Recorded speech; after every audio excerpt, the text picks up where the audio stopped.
Okay, we're rolling. Great. Fabulous. Do you want to introduce yourself first? Yes, Okay. I'd love to. Yes. My name is Katherine Helen Fisher. I am a visiting assistant professor here at NYU in the College of Arts Open Arts Department. And I also went to NYU maybe like 25 years ago. And I love NYU so much. I would categorize myself as a multi-hyphenate dance artist. And the nexus of my practices really has been around emerging technology, machine vision, and embodiment lately. Cool. Very good. Love it. I am Rashaun Mitchell, and I taught here for many years, and not anymore, but I am an independent choreographer, and here with my collaborator, Silas Riener, and we're premiering a new work called Open Machine next week. Yes. I'm Silas. I am also an NYU alum from the master's program. And Rashaun and I have been making work together for over 15 years, and we're very excited to have our first show together here at Scribble.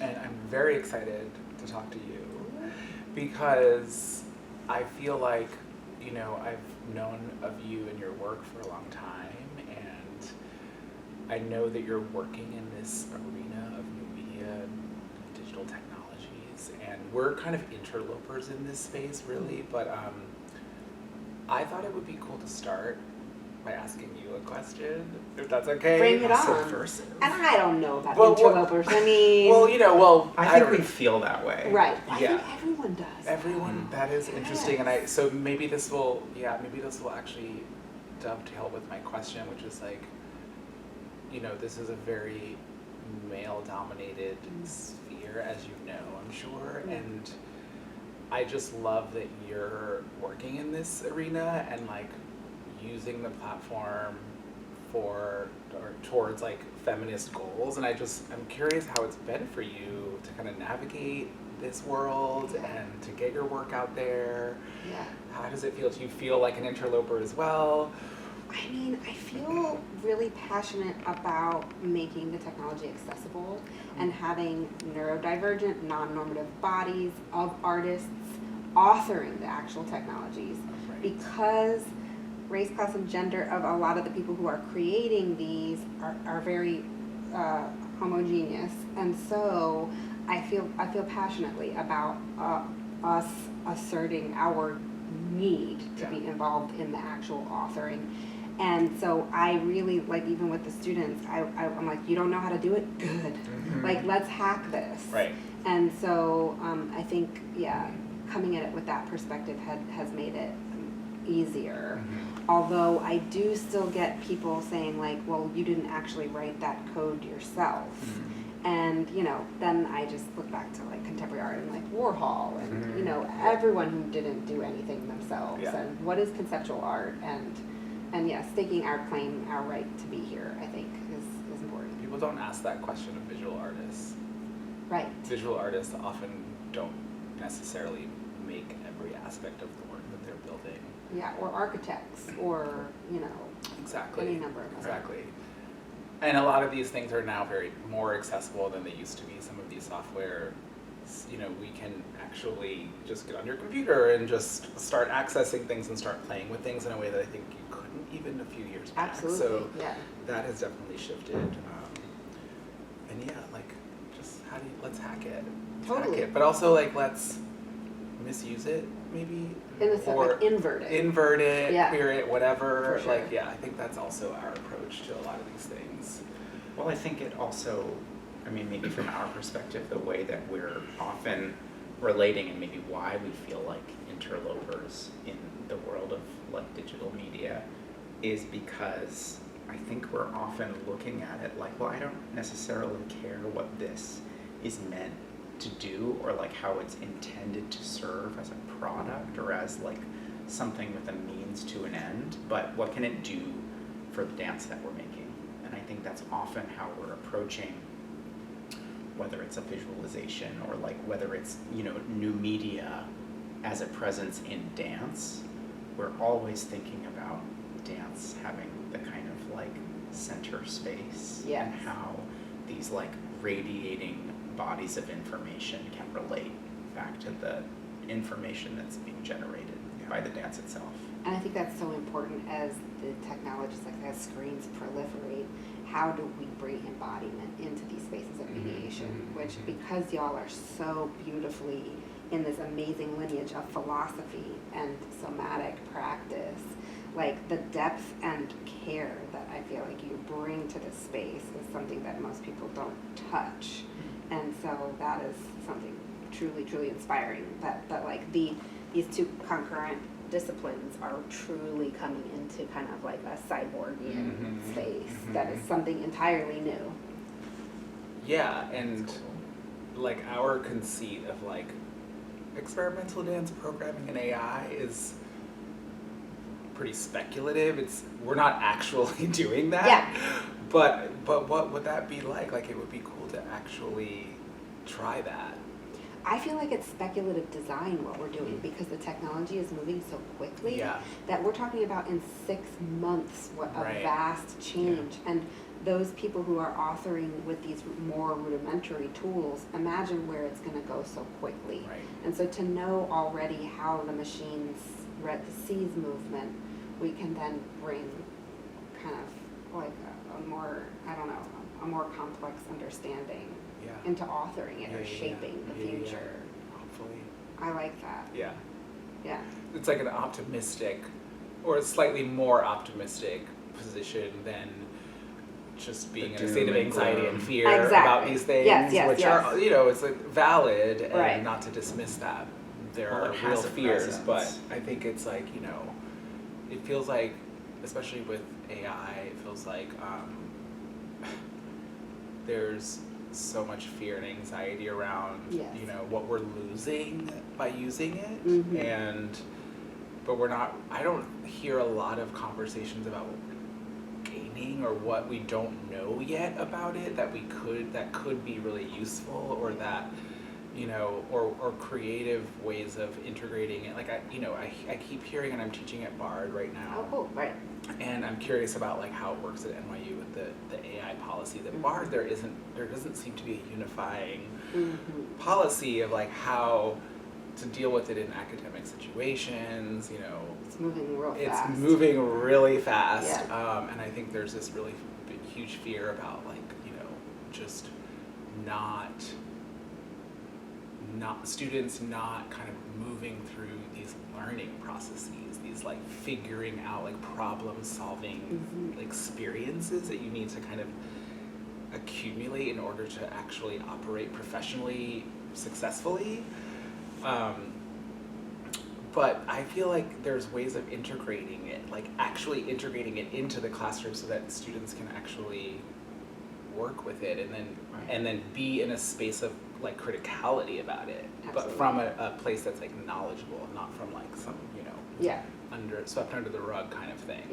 I definitely feel like a lot of the conversation is really didactic, and it's like, it's bad, it's good, and it's like, ooh, it's a spectrum, and it's a tool, and I think again about access. So for me, what it allows me to do in terms of accessibility is like be seen and heard in a way that I couldn't previously, and so I love that about it. Totally. Do we need to be critical? Absolutely. Or like watchful. There was a moment when we like first started prototyping what has become the system that we're using for this performance, and our media designer and creative technologist Jessie Stiles, when we're sort of like, how do we ask you about like what the different like creative possibilities for like the things that you're developing, like, because we didn't want to just be like, do this and make it like this and make it pink and then change to purple and then make it, you know. And so we were trying to understand what the vocabulary of like how we could make changes or make corrections or create what we were trying to make.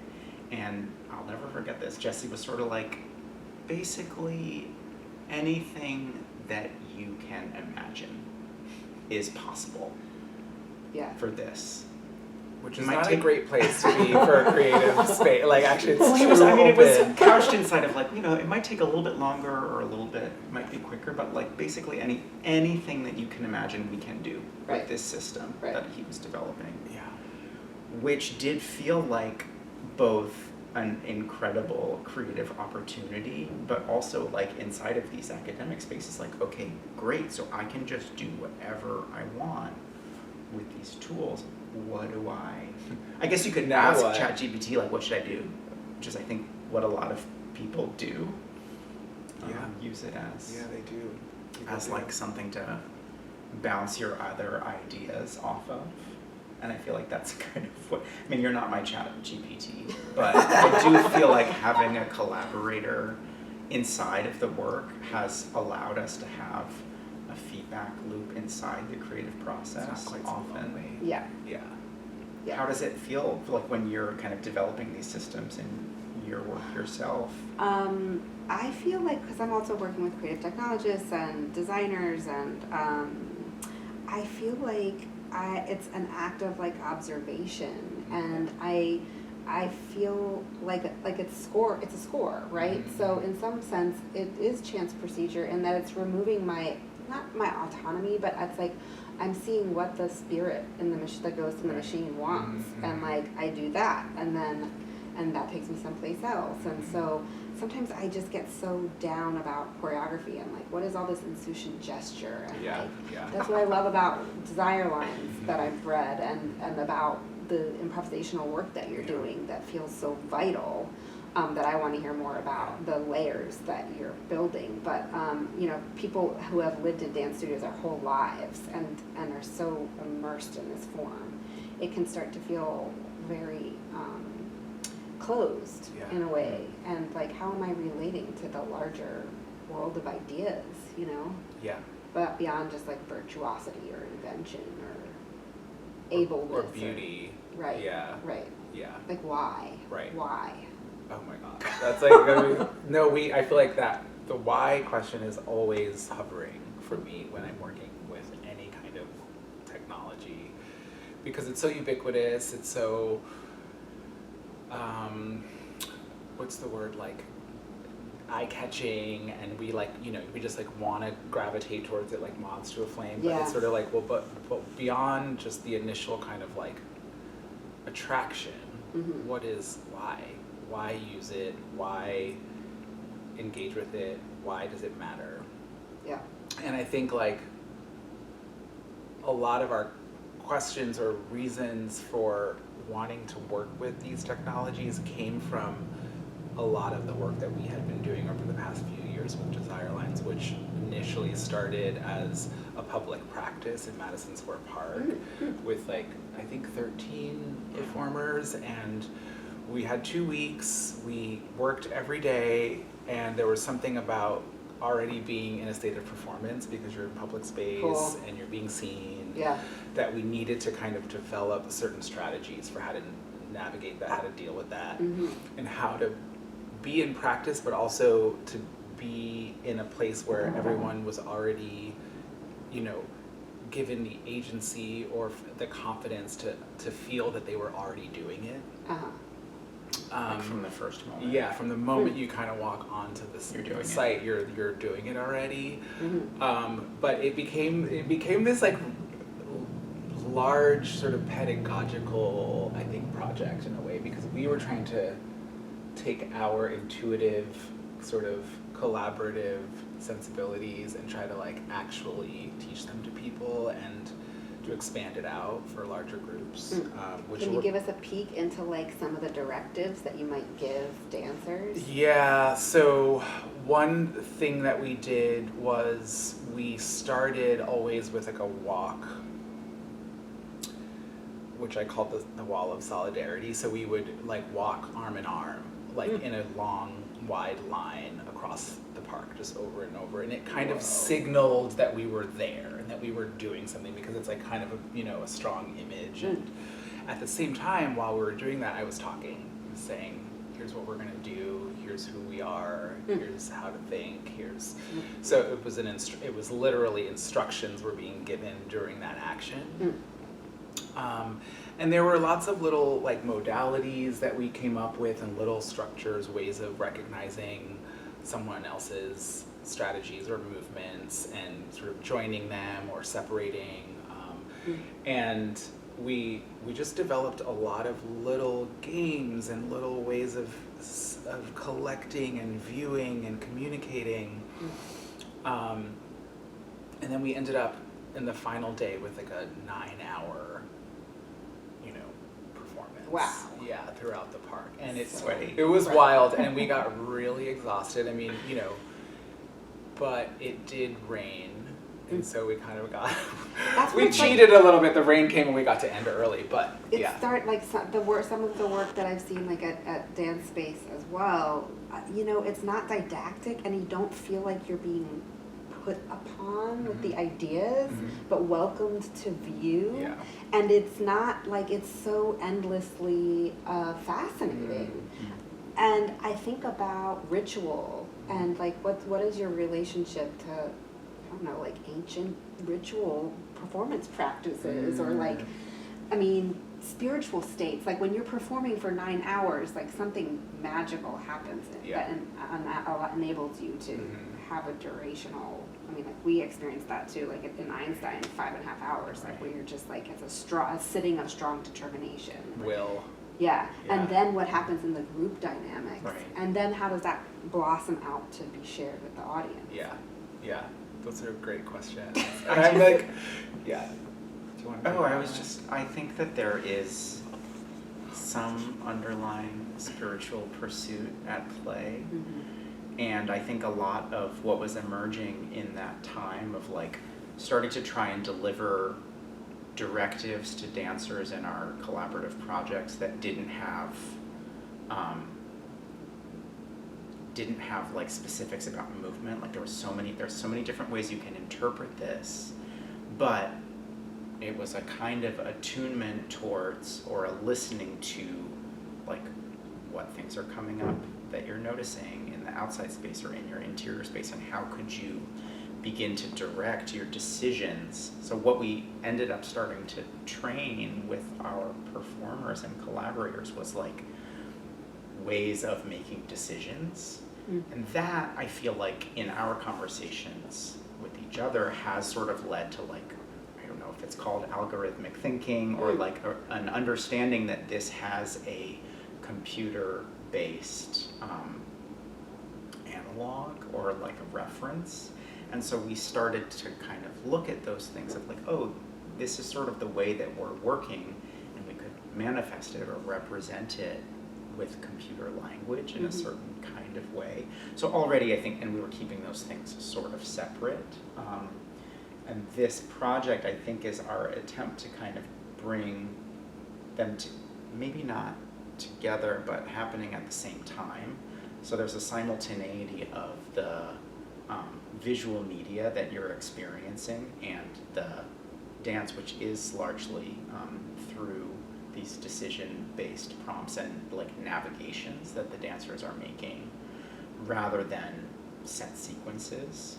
It's like, this is an environment and these are the rules of engagement and these are how I can break the rules and these are the consequences of those things, so that everything has like a way of thinking about it that could be sort of digital.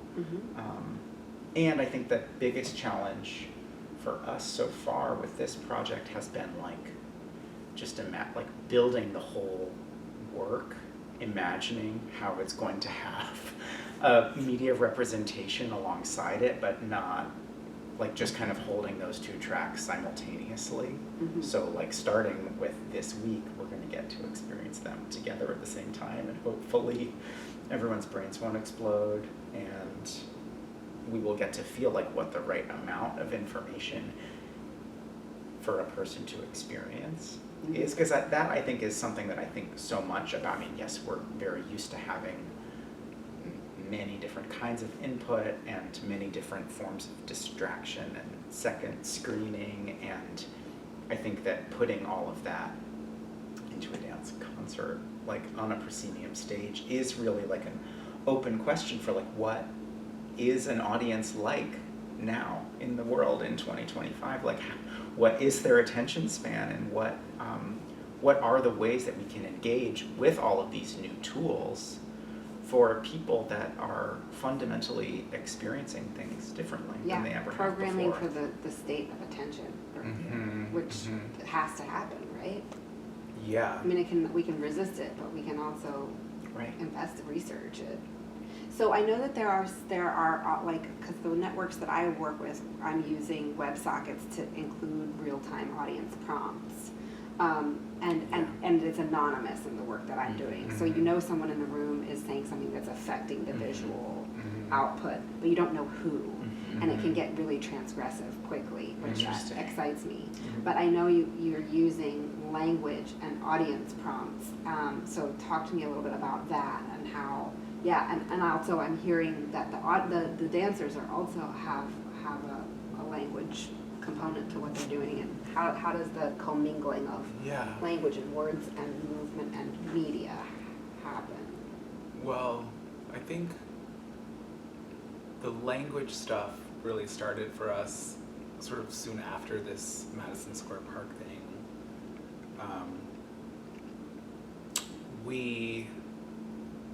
I'm sort of still stuck on your ritual question, actually. Oh yeah, I go was back. Wait, where's my brain now? It's funny, it's like we're It's in supposed to the talk about ancient technology, past. we're We're going to talk about the past. The sacred fire. No, well, actually, I think I'll be able to connect it, hopefully. But the foundational sort of like practice of desire lines and of open machine is this thing that we call the noticing practice, which is really simple. It's literally observing and thinking of your body as a prism through which the information that you're taking in can be translated into motion, into a felt state. And so it's kind of visual, but you're also really, in this thing of like almost categorizing things or naming things or identifying things, and then doing something with that as the material. And once we started working with that, actually, we first developed that at Watermill, speaking of, speaking of our... Yes.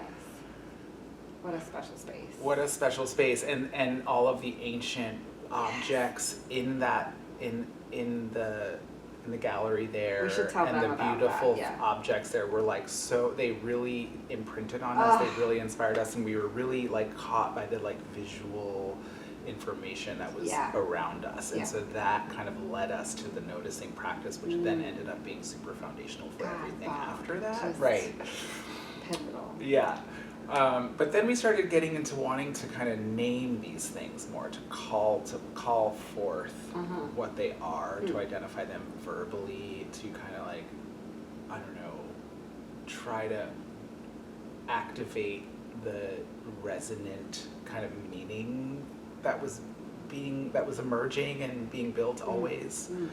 So we started this thing that we call direct describe, which is just directing someone else with whatever you can think of, and also describing what they're doing as they're doing it. So it was sort of built in audio description in a way. Cool. But our goal at that time wasn't that it was going to be necessarily a public, outwardly facing thing, but that it was for us to like use in our practice to kind of get deeper and more specific with what we were working with. Does that look like someone observing and calling out what they're observing, or someone dancing and observing, or both? I think when we first were doing it, it was someone was dancing and their partner was toggling between giving them prompts and describing what they're doing. Interesting. But I think two modes of relating the language to the physicality, and one could be, it seems like you're crossed everything over, or I'm giving instructions and you're interpreting those instructions however. Yes, so exactly. Yeah. So it's always speculative. I think there is always a way to refuse or find a creative path in refusal. But also the thing I might be describing might have a very little to do or be in a different mode than you might be. But we were starting to work with this audio description, but not in like the proper sense of it. And we got invited to do a version of a piece called, it was part of the Desire Lines body of work, it was called Retrofit. And we first did it at SF MoMA, and it involves lots of objects, found objects. And we got invited to do it at Dance Space Project, and this is what you saw. And we expanded the cast, and we had to kind of open up the conceptual container a little bit to meet the moment that we were in, but it's basically essentially the same piece that we did at SF MoMA. And at Dance Space, they had this new initiative to offer audio description for accessibility purposes, and they asked us if we'd be willing to do it. It was, yeah, absolutely, that sounds really fun, let's do it. So Tess Dorman was brought in. I don't know if you know Tess, but she's a wonderful, amazing choreographer, dance artist. So she was able to really, and I think that the challenge here, and she said this to us, is it was one of the hardest things she'd ever had to do, because it was a 4-hour improvisation. You know, it's unscripted. Usually when you're working with audio description, it's for a play or it's for a choreography that's set, and you can learn it in advance and know what's happening as it's unfolding. And she had to improvise as well. And there's also multiple actions happening simultaneously. And there are all of these objects moving around. So we had to come up with some strategies for like arriving at some measure of consistency for her. But it was a fascinating process to go through. And out of that, we got this recording of her doing, and she only did one of the cycles. So it was an hour and, was it? 70 minutes, 80 minutes, 70 minutes, something like that. And we had this recording of her describing that entire work, or those minutes, and we decided to then do re-perform the work to her description, and to also engage with whether or not we wanted to adhere to what she was saying. Great. So that was a fun experiment. So we were like, okay, let's really keep going with this audio description thing, and let's think about this in a more proper, accessible way, which is what led us to Open Machine. Great. But putting the one of the things that led us to Open Machine. Because the dancers are going to be mic'd, and there are a number of systems where they are either using like text-based cues to indicate certain physicalities that happen, or they're doing different forms of description, whether it's physical description or describing an action that's happening. All of that is like a form of training that I think we've been working on with them to integrate audio description from an accessibility standpoint into the creative process, rather than having it be sort of separate. But I think it's also like a long-standing interest of ours of pulling apart some of the tension of language and meaning, and how well words succeed in terms of describing things in like a more general understanding, and how differently dance operates inside of that. So I think with this work in particular, really wanting to put that creative tension on the stage and sort of look in many different ways, like, okay, you're describing it, you're saying what you see, or you're saying like, I'm gonna explain what's happening right now. And like also I hesitate to say the poverty of language, but that's something that I always come up against with, like, please write a grant description for what you want to do, and you're just 50 like, words. 50 characters. What the one form has sometimes very little to do with the other form, and how can they? I think that's fascinating. And also the timing of it too, like you're expected to do that well before you've even started. And so yes, we can operate with some sense of where we're going and have goals and things like that, but you lose that thing of discovery, or that thing of like, I don't know exactly, I want to get into a space and experiment and see where it leads me. Yes. That's how you began this conversation. Back to ancient right. spiritual practices. And speaking of that, like we didn't set out to make this piece. It wasn't going to be this piece. We set out to make something. We knew we wanted to. We knew what our themes were. We knew what our interests were. We knew what our practices were. But I think we really were imagining in the beginning something much more interactive, like an installation with where the audience could be engaged in there and have agency in terms of how they're engaging. And it didn't turn out that way because we were fortunately invited to do a piece at Skirball and at the Walker. These are proscenium spaces, and so we sort of, is the question of like, do we switch what we're going to do? Do we decline the offer? That was going to happen. But how do you deal with that? Because it's a thing that comes up a lot, and if that happens. Well, and how do you also let the process have its own unfolding and listen to the work that you're making and what its actual needs are? I think that was right, and also like it's not a finished thing that's done, and it's the research is iterative. So and it takes so much time. I think bringing this deep research with choreographic forms and the very considered research with technology, you put that together, you look and you observe, and then you can add interactivity. You know what I mean? Like it all takes so much time and money and money. But no, I'm so thrilled to be bringing the dancers. I wanted to talk a little bit to share my recollection of having worked with you both at NCC Akron, one of the Cunningham Centennial happenings where we got to perform at the beautiful Akron Art Museum with just gorgeous masterpieces. And it was my first time working with you all as a dancer, which was just lovely. And having been in and you're such a good dancer. Thank you. Having been in like bigger professional dance companies where not always lovey-dovey spaces that give space to kind of have time and understand yourself and your body, but I mean amazing spaces that I feel so gracious and grateful to have been involved in that hard-ass world of like touring and but like I remember I had like nail polish on. I was like, oh my god, I'm gonna take this nail polish. You guys were like, leave the nail polish. Like there was just such an aspect of like humanness and space for me to exist inside of these structures that felt calming and soothing and safe.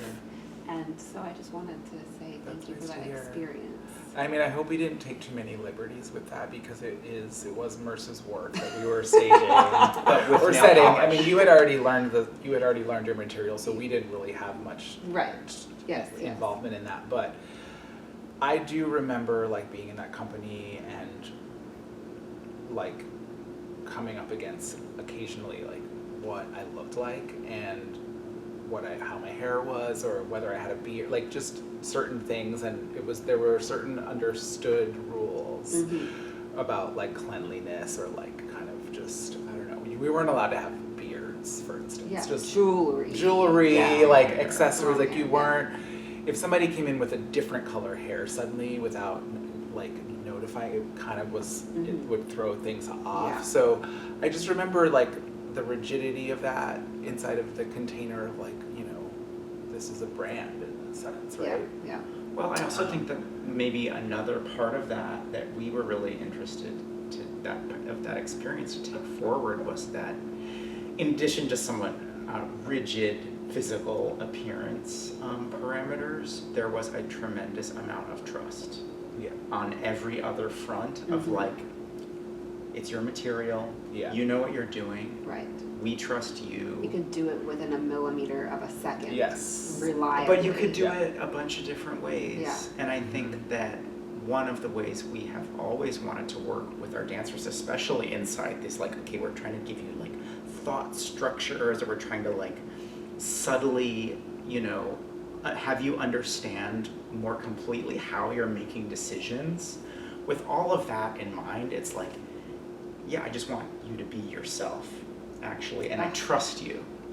Because actually, I think when that happens, with that trust comes a different kind of confidence, and Yes. with that confidence comes excellent choices. Yes. Oh my Very well gosh. said. One of our dancers the other day asked us, we did a run through, and there's this one section with a lot of the different things going on, a lot of audio description, multiple actions, and they were starting to get frustrated, one of the dancers, because they felt like they couldn't quite execute their material with confidence. And they said, what do you want the audience to get from, how do you want them to feel in this moment? And I was like, ooh, girl, we do not even go there, because like, how can you control what the audience is going to do or think? But what I said to her was like, I just want you to have the agency to make choices about how you're going to navigate these things, because there are obstacles in the way, and that is purposeful, but I'm interested in how you deal with it. Like, that's really what I care about. Not that it's the same every time. Right. That there's some particular goal that you're going for, that the audience is going to experience this thing. Right. And in that sense, it's like, just, I don't know, I hope I'm not voicing this upon you, but like this work is like training you to live too. You know, in a way, I think. Yeah, I mean, and showing the ideally, audience like about agency and indeterminacy, and that is what the fabric of the world is, right? And how can we fill that in a way that is joyous and Just. And improvisation is like this dirty word where people, I feel like they either immediately think they know what it is and it becomes like reduced, or they dismiss it as, oh, it's not quite choreography. And so I think one of our like futile fights is trying to redefine that for people, and trying to kind of like present improvisation as like a thing that is actually very rigorous and very, and what we do, it's like structured, but it's also, it's a valuing of process over product. Like, that is the whole point of it. And in that, I think there's a responsibility, maybe, if I can use that word, to kind of teach people a little bit, or to at least expose the inner workings and the mechanics. And that is really what we're trying to do. And I think the technologies that we're engaging with for this piece allow us to do that in a way that is more, that has a farther reach, that creates more accessibility, that is more legible. And yet there are lots of like abstractions and kind of ways in which we're subverting like the logic of things or narrative or things like that. So it's not necessarily like a didactic thing, although we do really question that in every moment, like how didactic do we want to be here versus how abstract and sort of mysterious. And I think there's like a range of that. But I think we're always trying to find multiple entry points for people in different ways, and I think this like large media array that we're going to have above the stage for this performance will sometimes be giving like a X-ray view, will sometimes be giving like multiple streams of data, and sometimes it'll be doing other things.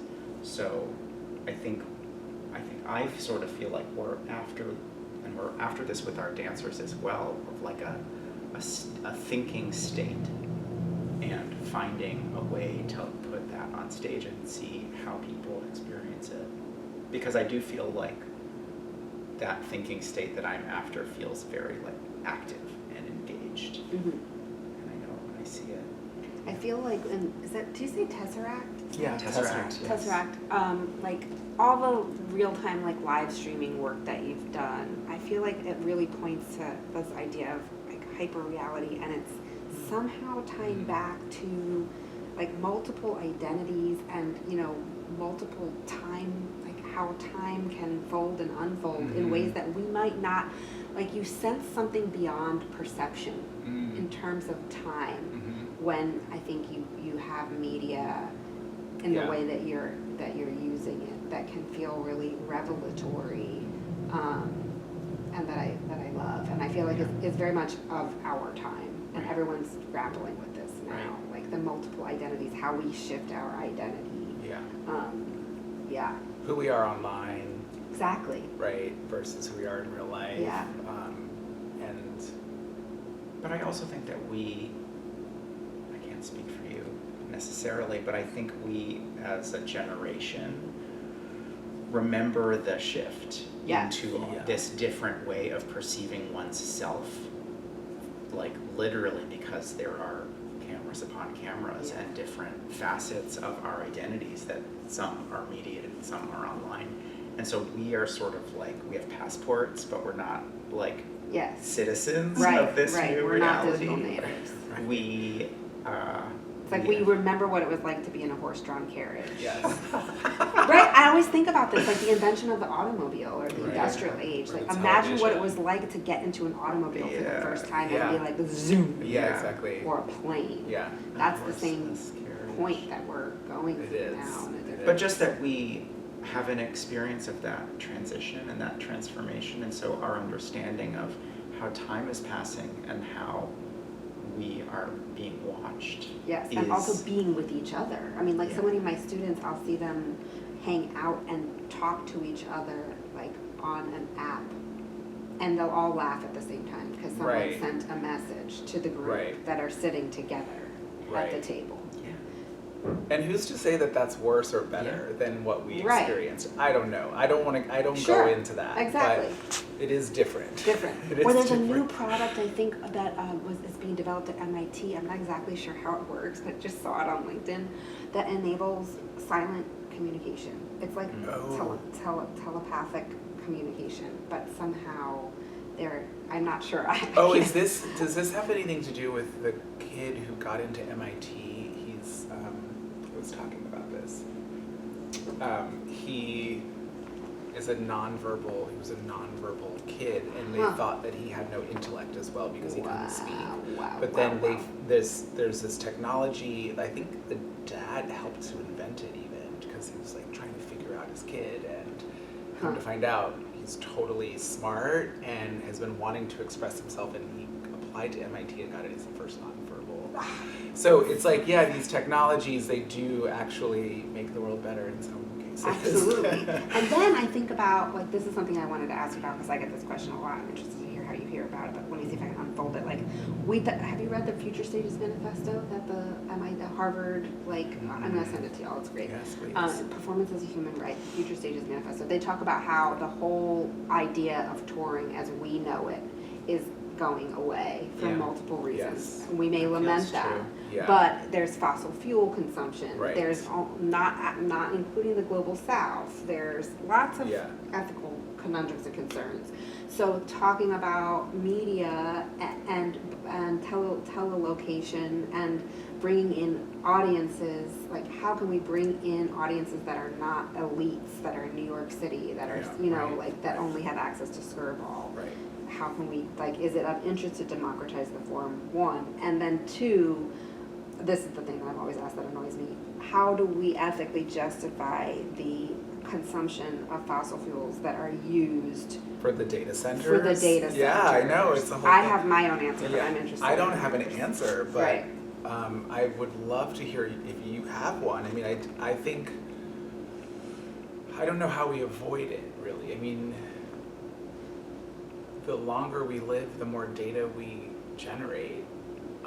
Where does it go? How do we deal with it? I don't know that we have long-term strategies in place for that. Well, and we all talk about data bias, inherent bias in data. Like, how do we see that unless we play with it and see it? Like, when you're in stream diffusion and you type in white woman, big boobs, like, what you see. Or you type in world leader, what you see. Or you type in, protesting crowd, what do you see? And and that's something that we're going to see in our show a little bit, as you know, and you've worked with stream diffusion a lot too, and it's a fascinating tool that reveals a lot about us, about the collective unconscious of what these machines are trained upon. Yes, exactly. But my answer is, so we're good. at Jacob's Pillow, they had like land steward people who were like, how can you justify running stream diffusion in the gallery for 5 hours a day?